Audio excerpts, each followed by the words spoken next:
पारा पारा गाँजा साजा खाका आँखा राता राता बोकेर हल्लिन्छु डाँडा पाखा पड्कायो डन्ठेले भाटै भाटाले सारा के साह्रो पोलेको। सो फाइनली हामी चाहिँ अगाडि बुक पल्टाएर यता भ्लग हेर्दैछौँ, यता मेरो भ्लग प्ले हुँदैछ। ब्राइटनेस अलिक बढाउँदा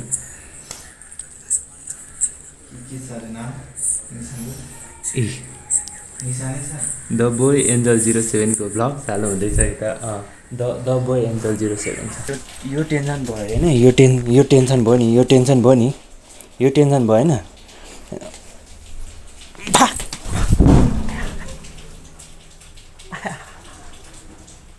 नाटक गर्ने भने भएको झन्डै टाउकै फुटो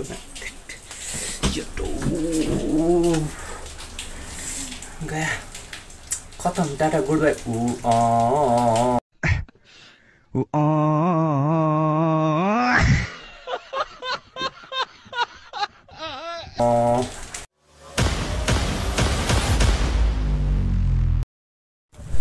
गुड मर्निङ गाइज। अहिले चाहिँ म क्लास जाँदैछु। पानी परिरहेछ यार पुरै। म त आधी त सबै भिजिसकेँ पानीले, सबै भिज्छ। उसिट यार बिरामी भयो भने पो बिजोग हुन्छ। छाता किन्नु पर्ने भयो कि मैले छातै किनेको छैन कि फेरि। अब यहाँबाट 10-15 मिनट लाग्छ, सरासर जान्छु। यस्तो पानी परिदियो के बिहानै। अनिलो पनि टाउको दुखिरहेको छ धेरमा सुतेर। आज चाहिँ म यो चाहिँ अहिले म नयाँ बाटो जाँदैछु। अस्ति चाहिँ पर गएको मलाई 1 घन्टा 10 मिनट लाग्यो। अनि यो बाटो चाहिँ मैले हिजो फाइन्ड गरेको, उता आउँदा खोजेको। अलिक थोरै टाइम लाग्ने रहेछ, यहाँबाट चाहिँ 40 मिनट लाग्ने रहेछ। अब जान्छु सरासर। हिजो बाटो नदेखेर उता गएको, त्यहाँ घर पो रहेछ, फेरि फर्केर आउनु परेर। यतातिर चाहिँ कस्तो हुन्छ भने बाटोहरू पनि, बाटो चाहिँ यत्रो छ गयो लास्टमा चाहिँ पर पुगेर चाहिँ घरहरू के बन्द। अनि रिटर्न ब्याक छु। जाडो त त्यस्तो छैन, हिँड्दा अलिअलि गर्मी हुन्छ। पानीले चाहिँ भिज्यो क्या, टाउको दुखिरहेको छ। त्यही माथि ज्वरो आउने हो कि भन्ने तनाव छ। क्लासहरू पनि कस्तो भयो भन्नु, अब राम्रो भयो भनौँ भने नि बुझ्दिनँ कि के हो। आनङ हाँस्यो, तेरो बाउ हाँस्यो,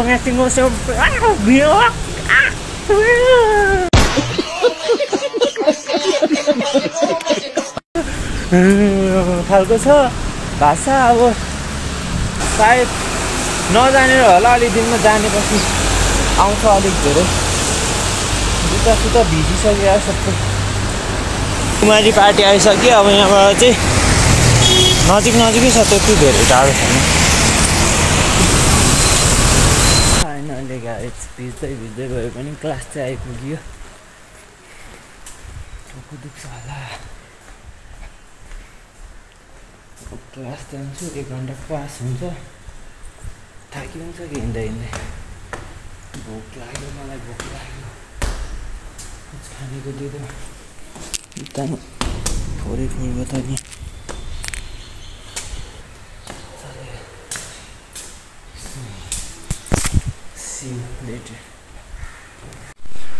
यो हाम्रो क्लासको बाहिरको भ्यू। क्लासमा चाहिँ चाबी रहेछ, आउनु भएकै रहेन कोही पनि। सो गाइज हामी चाहिँ क्लासमा है, टक्क यता हुनुहुन्छ हाम्रो के अरे नाम भनिदिनु पऱ्यो, रोहन सान। यता चाहिँ भनिराख्नु पर्दैन। सो फाइनली हामी चाहिँ अगाडि बुक पल्टाएर यता भ्लग हेर्दैछौँ, यता मेरो भ्लग प्ले हुँदैछ। ब्राइटनेस अलिक बढाउँदा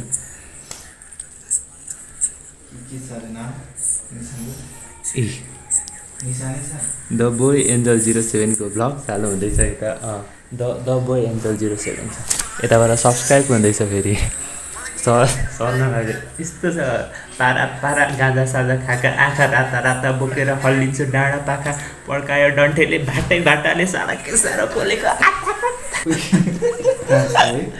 पड्कायो टिचरले भाटै भाटाले सारा के साह्रो पोलेको। यो त होइन होला। द बोय एन्ड आएको त्यो सर्चिङै भयो। The boy angel ANJ। अगाडि बुक पल्टाउने सुतुम केटा पड्कायो डन्ठेले भाटै भाटाले सारा के साह्रो पोलेको। मिलेन लेभल तेरो बाउको है। अहिले चाहिँ सराएको हिँड्दाखेरि डन्ठे। सो फाइनली गाइस हामी चाहिँ अहिले 3 जना छौँ अनि अरू चाहिँ एकछिनमा पछाडि नेटै चलेन भने त्यही भएर त जानु भयो चल्छ त्यहाँ नयाँ पनि के भयो भने एकदमै हतार भएको बेलामा हरियो भएको बेलामा अलराइट गाइज म चाहिँ ब्याक बेन्चर अनि पहिल्यै देखेँ कि म चाहिँ ब्याक बेन्चर पुरै क्या लास्टमा बस्ने अनि अझ पहिला त क्लासमा हुँदा त झन् म 10मा हुँदा त त्यो हाम्रो क्लासको माथि चाहिँ एउटा झुन्डी निउत्यो थियो क्या काठको अनि त्यहाँ पुरा केटाहरूसँग पुरा त्यो के भन्छ ह्याभिङ कि डिप्स के भन्छ नि त्यो माथि झुन्डेर जिम गर्ने क्या पुरा दिइरहेको थिएँ एक दिन हेड टिचरले आएर झप्पै छातीमा समातेर तल झारे अनि त्यही पनि पछाडि बस्न चाहिँ नछोड्ने क्या त्यो दिनहरू अझै याद छ त्यो दिनहरू सम्झिन्छ पुरा चकचके हो केटाहरूसँग उस्तै केटी चाहिँ त्यति नहेर्ने क्या त्यतिखेर चाहिँ अहिले चाहिँ म राम्री केटी जता जता देख्छ के भएको आँखा बिग्रेको हो कि के भएको नि जताततै राम्री केटी देख्छ त्यतिखेर चाहिँ नहेर्ने क्या केटीहरू चाहिँ तर चकचके चाहिँ लास्टै चकचके क्या जिम गर्ने ठाउँ रहेन रहेछ क्या माथि नत्र त जिम गर्दै बस्थेँ म है सो हेर्नु है त कस्तो हुन्छ म चाहिँ ब्याक बेन्चमा बसिरहेको छु चाहिँ सो सी है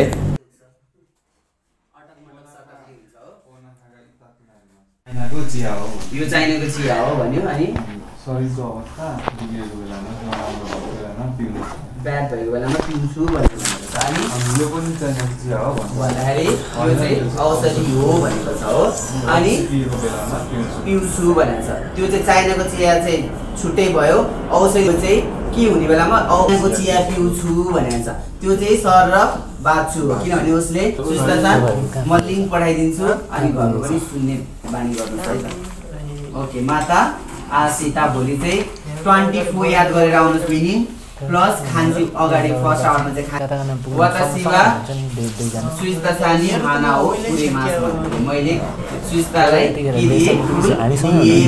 आफूले अरूलाई दिने कुरा फर्स्ट पर्सनले सेकेन्ड पर्सनलाई दिने कुराहरू बारेमा भोलि हामी हेर्ने छौँ माता आशिता खान्सीहरू पनि याद गर्ने पर्छ तपाईँहरू एकचोटि टेस्ट पढ्नै पर्दैन भयो सायनारा मातासिता आरिगातो गुजाइमास ओके अलराइट गाइज आज चाहिँ कस्तो लाग्यो भने म खुसी छु आज चाहिँ टाउको दुखाइ छैन है किनकि सुरुमा चाहिँ यस्तो गाह्रो लागेको थियो सुरुमा चाहिँ योभन्दा त कामै ठिक छ भन्ने लागेको थियो तर अहिले चाहिँ कामभन्दा यो ठिक छ भन्ने लागेको छ मलाई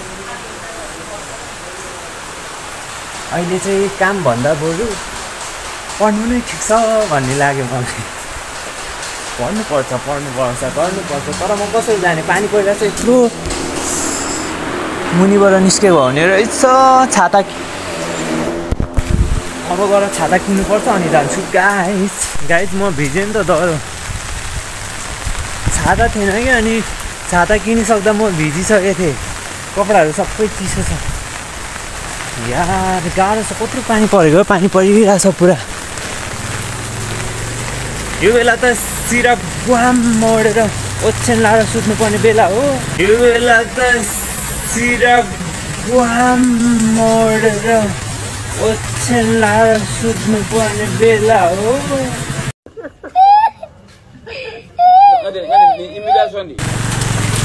होइन के गर्नु सुत्नु पाएको भए त है डबल सिरक होइन फोन चलाउँदै है झन् बेबी तिमी के गर्दैछौ बेबी कहिले भेट्ने बेबी अहिले त घरमा बुवा आमा हुनुहुन्छ अब पनि बेबी छिटो के रुख उठ्नु छैन त्यस सिरकभित्र पसेर तेरो नि तेरो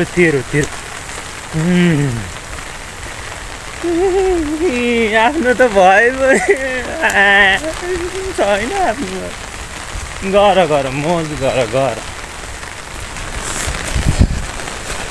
भोक लागिसक्यो तिर्खा लागिसक्यो जाडो लागिसक्यो सबै लागिसक्यो तर छैन कि गाई झार जित्दा बल्ल आइपुगेर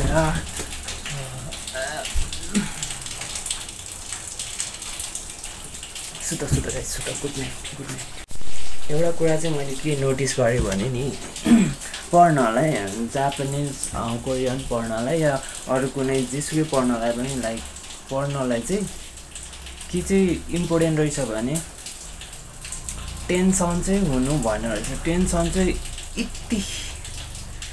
यति नै पनि हुनु भएन रहेछ किन त्यो टेन्सनले त्यो पुरै टेन्सन भइरहेको हुन्छ नि दिमाग ह्याङ भएर क्लासमा गएर अस्ति म भएको थिएँ नि त्यस्तै हुँदो रहेछ त्यही भएर पढ्नु जाने बेला चाहिँ चिलमा ओके आनन्द फ्रीमा हुनुपर्ने रहेछ जतिसुकै टेन्सन सेन्सन होस् न यो टेन्सन भयो होइन यो टेन्सन भयो नि यो टेन्सन भयो नि यो टेन्सन भएन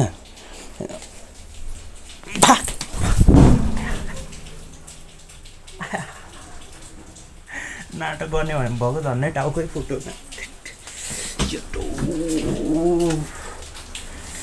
गया खतम टाटा गुड बाई